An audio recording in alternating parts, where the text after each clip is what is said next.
Hello everyone! Well, over in Halifax, as part of our Canadian trip, we came across a very special ship indeed. For the sheer number of Flower-class corvettes that were actually built, surprisingly this is the only one left. And while Snowbury may have been immortalised as one of the most irritating airfix kits ever made, this is the real-life full-sized version, and this is of course HMCS Sackville, seen here on a wonderful, very bright Halifax day. So you'll see a bit later on in some of the live video segments I have tried to adjust for the brightness, but yeah, the sun in Halifax is really powerful. Anyway, Sackville was built about halfway through the run of the Flower-class corvettes. They started construction in the UK in late 1939, actually around about the time World War II broke out, and the main run of Flower-class ended in late 1941, with Sackville beginning construction in early 1940. There were some modified ones built in 43, but that's a separate issue. As you can see, they're not exactly the world's largest vessels. Combined with the fact that it was based on an existing civilian design, the class could be built in a lot of different yards that had never built warships before. And huge numbers of them were needed to try and turn the tide in the Battle of the Atlantic. Sackville herself not only served in the Canadian Navy, but was actually also built in Canada. And although during her active service career she didn't actually sink any U-boats, she did heavily damage 3 of them in the process of escorting 30 convoys, of which, while she was in company with them, only 4 were successfully attacked. A faulty boiler late in the war meant that she was relegated to a training ship role in the closing stages of World War II, and this is probably in large part responsible for her survival, because most of the active duty Flowers were scrapped almost immediately after the end of the war, with various frigates and sloops and modified corvettes having come in to replace them. However, having survived the late 1940s as a training vessel and then in reserve, she was reactivated in the 1950s, and converted into a marine and fisheries patrol vessel. By the early 1980s, a combination of scrapping and storms had left her the sole surviving Flower class, and she was transferred over to being a museum ship in the 1980s. But what made Sackville such a capable convoy escort? Well, in this video, let's have a look at some of the systems that are out in the open and see what they did, with the help of course, the wonderful crew who preserve her. Right, so this is one of 2 of the ship's forward anti-aircraft defences. They're both 20mm Oerlikons, single, as opposed to the ones you would have seen on Hyder, which are twin. So you've still got the same 60 round drum mag. It's exactly the same gun, it's just there's 1 of them instead of 2, and they're fitted in these neat little tubs. So this is the port side tub, there's an identical starboard tub. If there is any wind noise, I do apologise, there's precious little I can do about it. You can probably see the Canadian flag there, gives you some idea of how much wind there is, and this gun can still be trained. It doesn't elevate at all, unfortunately, but you can train it, and you can see these tubs will be very useful for, well, different heights, because if I'm firing at this level, so this will be kind of kamikaze, maybe low-level kamikaze or torpedo level, then I want to be in the 2nd tier of the tub. Thank you, ship's horn, whoever you are. Whereas if I'm up here, then if you imagine I have these shoulder mounts on me, then that'll allow me to fire down at very close range. So this is where I'd want to be if I'm taking on a very, very low level or very close range attacker or a submarine. If a submarine's popped to the surface, then this will allow me to point the gun right down. But then equally, if a attacker's coming in at high level or at close range, then I've got a 3rd tier and even a 4th tier, and you can imagine then that allows me to be still relatively upright, relatively speaking, and aim the gun, still operate the gun, and then I can obviously step back up the steps in order to get to the appropriate elevation. So 20mm Oerlikon, fairly standard Allied anti-aircraft weapon of the Second World War, little gun shield for shrapnel and so forth. Sole caveat, of course, being that in their very, very original forms, even something like this really wasn't seen as necessary for the Flower class, because they were expected to be deep ocean escorts and not obviously fighting aircraft.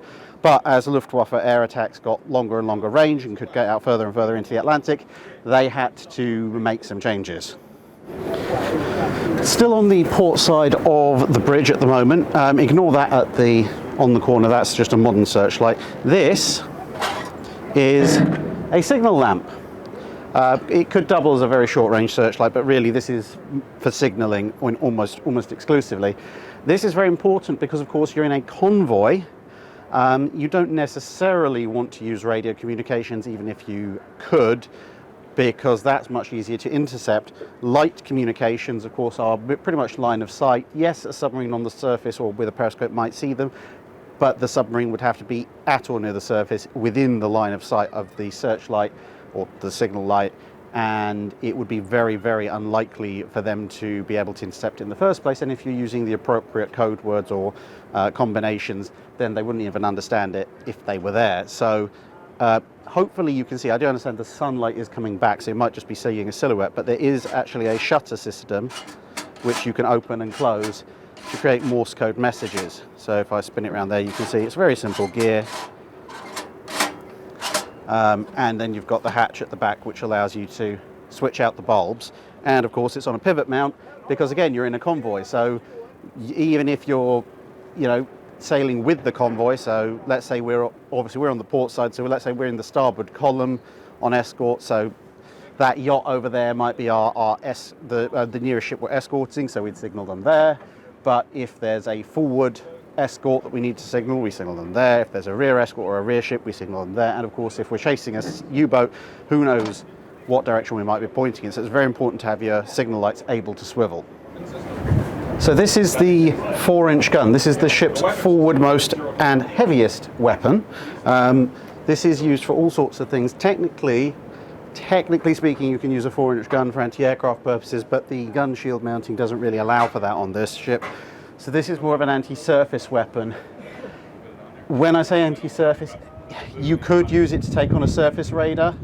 To be honest, most German surface raiders probably outgun a Flower class corvette quite significantly, so you could, but if you did have to, something's gone horribly wrong and your bigger escorts have already sunk. This is mainly for taking on surface submarines, because a 4-inch deck gun protected on a ship like this will quite happily win a surface gun duel with 99.9% of all possible submarines. And this one still works, and you can see that from this bit. And then if I do this, you'll see the mechanism starts to rotate, so the interlock is disengaged. And then here is a wonderful example of a breech loading 4-inch Mark 9 gun, and you can see the interrupted screw breech here. So in this case, there are 3 sets of screw threads, which you can see are matched up by 3 sets on here. And then you can see down the gun, well, I can see down the gun, you can see the rifling just about. So you would load your shell in here, you've got a little runner to help you with that, and then once the shell, you can see it moves into place. So when this is open, this is a perfect guide for your shell, and the gun is now set. So let's go around elsewhere. So moving around the gun platform here, you can see that we have some ready-use ammunition, and you see it's in these little holders all the way around, because and there's some behind as well. So this means that as well as passing ammunition up from the magazine or the ready-use lockers, as the gun rotates, chasing after a target, there's always going to be a quick small supply of shells ready to use on the spot. So these things are attached to the side of the 4-inch gun house. Now, what do you think they are? Well, there's 3 of them on this side, 3 of them on that side. They're in this little box launcher. They've got a blast deflector at the back. They're definitely rockets, but they may not necessarily be what you immediately think, because when I saw them, my first thought was, no, they're not unrotated projectile launchers. Those rockets are far bigger than this. So, and there's no elevation mechanism. These are spot welded right into place on the side of the mounting. So fixed elevation. Angle's not really conducive to most anti-aircraft use. So what are they? Turns out they are in fact rocket flares. So the idea being that if you have detected a submarine on the surface, well, obviously you want to shoot the submarine with the 4-inch gun. So you would turn the 4-inch gun towards the submarine, and then you would fire 1 or more of these, which then would send a flare out, basically kind of like a star shell, but this has a parachute flare on it, so fly out, pop its parachute flare over the submarine, and then you can see the submarine and everyone else can see the submarine, and then you can start shooting at it. And then if that flare burns out or ends up parachuting down into the sea, well, you've got another 5 ready to go before you have to stop and reload. So then at that point, then being a fixed mounting next to the 4-inch gun makes perfect sense, because you're pointing your gun at the target when you fire the rocket flares, so they're all nice and pre-aimed. So we've now seen the back of the gun, we've seen what's on the side of the gun. Should we go around the front of the gun? All right, thank you.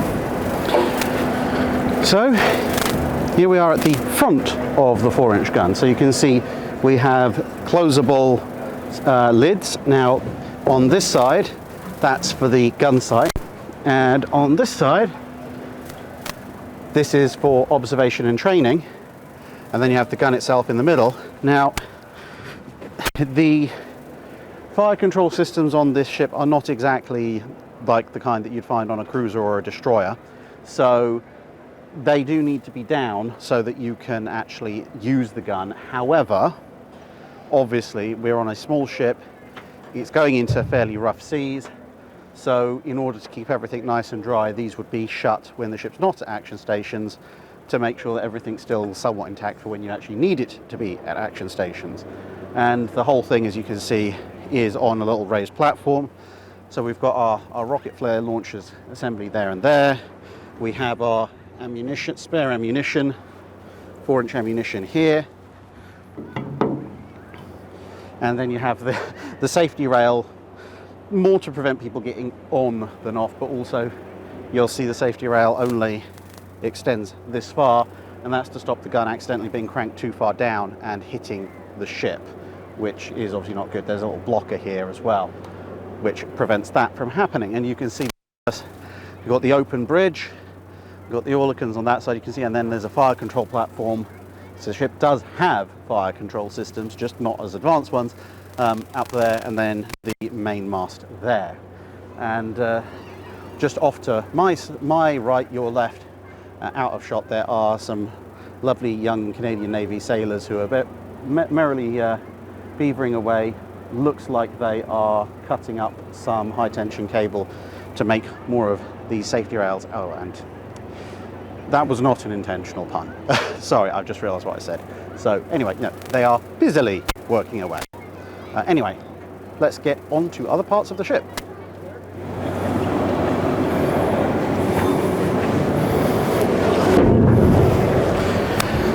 So here we have a system that's near and unique amongst museum ships. This is a 40mm Pom-Pom gun. Unfortunately, it's not a quad or an octuple. It is but a single, but you know, as we saw with the Oerlikons, whether it's quad, single, whatever, still the same weapon, just more of them.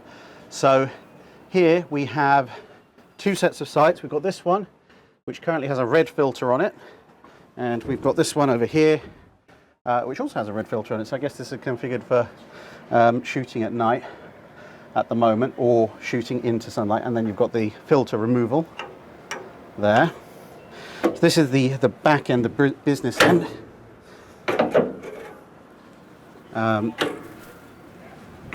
So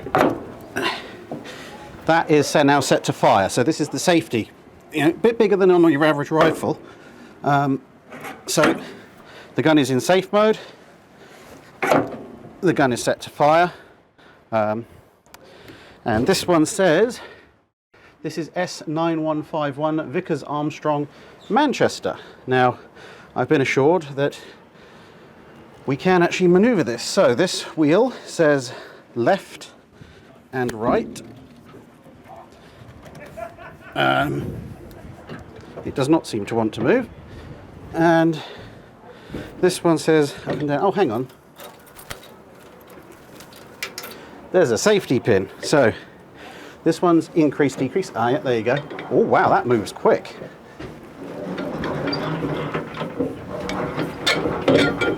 That is very smooth and well maintained. Right. So then in theory, yes, there is a similar pin here, and I didn't manage to bend it. So let's see. Shall we go left? Ooh, this is fun. make sure, yep, there is a stop, because otherwise the barrel there would clonk the guardrail of the large searchlight and signal light that is just there. So let's go right. This is tracking really quickly, actually. I'm very impressed.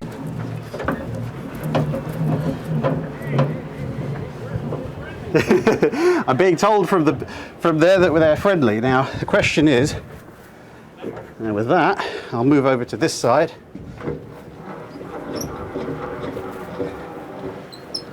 So there's your maximum angle of elevation for a 40mm Bofors. It's not, sorry, 40mm Pom-Pom. It's not quite 90 degrees up, but it's, well, unless someone's, actually, even if someone is dive bombing on you, because dive bombs don't come vertically down, you're probably pretty much safe. And then, again, making sure I don't bash the, there you go. So we can elevate, that's probably down about 5-10 degrees. Again, you can shoot at submarines and such while doing so. So let's get this round to its original position. Obviously nice big load here. So obviously, unlike the Orlican, which is drum fed, and Bofors on other ships which have clips and a chute, the Pom-Pom can be fed by belt ammunition, which gives it a huge degree of longevity in terms of burst firing, up to about just over a minute of continuous 40mm rounds going out. So I won't start opening the breech up, etc., because that's something for the crew to do. But yeah, that is fun. Now this is the third signal dash searchlight that's present. In this one, the mounting is a bit loose, so the signal actual louvers will move, but it's slipping on its gears a bit, and it's also, it is movable. So again, signal light, because you've got the up and down louvers, but this is considerably larger and more powerful than the ones on the bridge wing, so this would also double as a spotlight or searchlight. So this is mounted just behind the Pom-Pom. So I guess in theory, in low light conditions, you could even try and use this to blind an incoming pilot, although probably with not too much effect. And this is the highest point on the ship you can get without climbing the funnel, the fire control, or the mast. The mast is sadly off limits. I can get up to the fire control platform, but the passage from the ladder onto the platform itself is just it's narrow, so I'd have to squeeze, which is fine, but this radio mic is there and that will get crushed. So I'm going to have to rely on Dr. Clark's footage for that. But you know, this and the Pom-Pom are the only rear-facing active elements of the ship's defences that aren't depth charges. I suppose you could get the Orlicans to point backwards, but if you've got anything fairly substantial that needs killing that a Pom-Pom won't kill, then you probably want to swing the ship around rather than anything else. So yeah, this is the entirety of the aftmost weapons, which gives you some idea. You know, it's a corvette, yes, it's a warship, but it's also a very small vessel compared to even a destroyer. Now we can go down and have a look at the anti-submarine weapons now, and then we can head below decks. Now, of course, Sackville, it was primarily an anti-submarine vessel. So yes, she's got some anti-aircraft defences, yes, she's got some anti-surface defences, but her main job is to hunt and kill subs.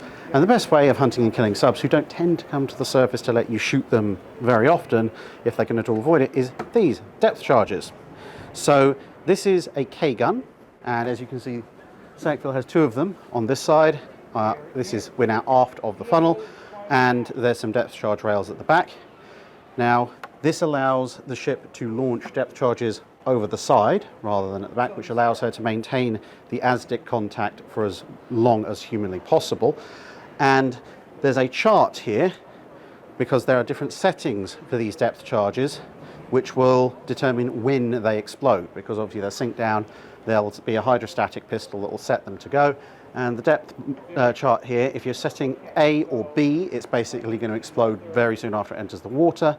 And then you've got measures in feet. So setting C is 140 feet, setting D 225, setting E 300, setting F 385, G 550, H 700, and J 850 feet. So, you know, that sounds like quite a lot, but bear in mind that some of the Type 9 U-boats especially could reach down that far. You may need to configure them to go off at that kind of depth. This in particular is a Mark IV thrower, and well, that means you can fire off a salvo of 2 depth charges, and behind me and behind you there's 4 more ready use there, and you can see we've got 4 more ready use here, 1 over there, 1 behind the second launcher, and then we're back to the rails which are at the back end of the ship, which we're going to go and see now. And here is another chart. So the one I was reading to you from before was the deep setting chart. This is the shallow setting chart. So again, A through J. So 50, 100, 50, 100, 150, 250, 350, 500, and 500. So it's not quite the same linear scale as the deep setting on the hydrostatic pistol. But obviously, if a submarine is running at a relatively shallow depth, it's worth having this setting used, because bear in mind the deep setting is nothing 150, 225, and then 300, whereas as you can see here you've got 50-foot and 100-foot settings. So if a submarine has maybe just dived, or you know it's running at periscope depth or something along those lines, you probably want to be firing at the shallow setting, because a depth charge that's going off 150 foot down or so, which is kind of, well, 140, which is your first setting on the deep setting, may not actually do much to a shallow running sub, whereas the shallow setting here will. This is one of 2 depth charge rails, which is the aft mounted section of the ship's anti-sub weaponry. So we have rail here, spare storage here, gap in the back here where the depth charges go over the side, and you can see that this whole part of the deck is sloping upwards. So this betrays part of the ship's origin as a whaler, and that's why there needs to be a hole cut in the back, because, you know, they don't depth charge whales, so that's not part of the original design.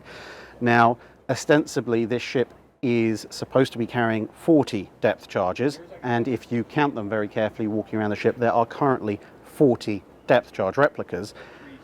However, no self-respecting corvette in World War II went out with anything close to the standard number of depth charges. It would be more like 80 to 100, so there'd be impromptu depth charge racks all over the ship, depth charges scattered around the deck, depth charges wherever you could possibly find them. These are some storage containers, for example. So yeah, that's something that the Sackville crew are working on, bringing even more depth charges to the ship, so it's even more realistic to how it would have been in the Second World War. So, what's this cute little thing, you might be wondering? That is what we call the Canadian anti-acoustic torpedo countermeasure. What it was, once the Germans started using acoustic torpedoes, what we did is that this cable went out through that fair lead back here, came over back, and then that was ready to put over the side, so it streamed the stern of the ship, and these with the paravane on the back. And it made the thing porpoise to the water, and then those 2 bars would chatter, and it would seduce the torpedo to it, as opposed to the ship. So it's a very simple mechanical system. It's simply mechanical. Oh, flick! Not like today's Nixies. That weighs a fair bit for the size of it. So if a torpedo hit that, a lot cheaper to dig another one out of the locker, put it on, than to than to have to do something with a ship that may sink. Yeah, and so this replaces the minesweeping gear that was on here before. Well, yeah, it's like I say, but it was to seduce torpedoes, not to find and cut mine cables so they would pop up and you could shoot them. But there was minesweeping gear here right before, on the back, yes. And then that goes, and then this is installed. Well, this was put on, but because this is now the threat. Well, that's right. Yeah, awesome. That is a lot heavier than I thought it was going to be. It is. But it was very successful, really successful. So, you might be wondering, where are we? What is this? Well, this is steering, or more precisely, this is aft steering, the emergency backup steering. So just out of your camera shot to your right are the pipes and cabling that would be coming down from instructions from the bridge, steering motor, giant piece of cog-toothed spindling, and that then connects under here to the rudder. So the rudder is down there below us. We are in the very, very back of the ship. That is literally the stern, about 10, 12 feet to my right, your left. The whole compartment is obviously shaped with the stern coming up. And if something happens to the guys on the bridge, or if something happens to the command and control interface that comes down here, or something happens to this motor, you can see over here on the left, the backup steering position. And that is just a wheel with some reduction gear teeth in it, and that will allow you to manually steer the ship, because that interacts with a smaller version of this on the other side, which then all goes into the rudder post here. So you do have a way of steering the entire ship should the worst happen to anyone else above. Although obviously, you know, you are in a small watertight compartment at the stern of the vessel, so there's one way in, one way out. You best hope it stays watertight, especially considering towards the end of the war, having seen that torpedo decoy up there, remember you have the acoustic torpedoes, they're going to be homing in on the ship's propulsion, which is also right underneath us. So, yeah, I don't think this would be my favourite station. So, here we are at the Hedgehog launcher. This is on the starboard side. These ones here are all replicas. Now you might notice they're currently bound to the launchers, and that's because in a case of doing your job a little bit too well, the replicas were made as literal perfect millimeter to millimeter scale replicas of this one, which is a real one, and turns out when you powder coat everything for preservation, that adds just a fraction of a millimeter to everything, which means they now won't fit. So they're now all bound over. The replicas obviously can be bored out very, very slightly, so will be soon. The real one, obviously, not quite so much, but so you can tell the difference because this, you can hear, is fiberglass plastic. This is metal, and fits quite nicely over one shoulder. So obviously you will launch them all in a spread. So if you look down, they're all numbered, so 9, 10, 11, 12. They're all at different angles, so when you fire them off, they'll produce a pattern rather than just a big block that comes down. And there you go, you can see they can all be adjusted depending on where the submarine happens to be facing. And then of course, if you're really, really ambitious, I suppose you could play the world's most dangerous game of cricket with one of these things.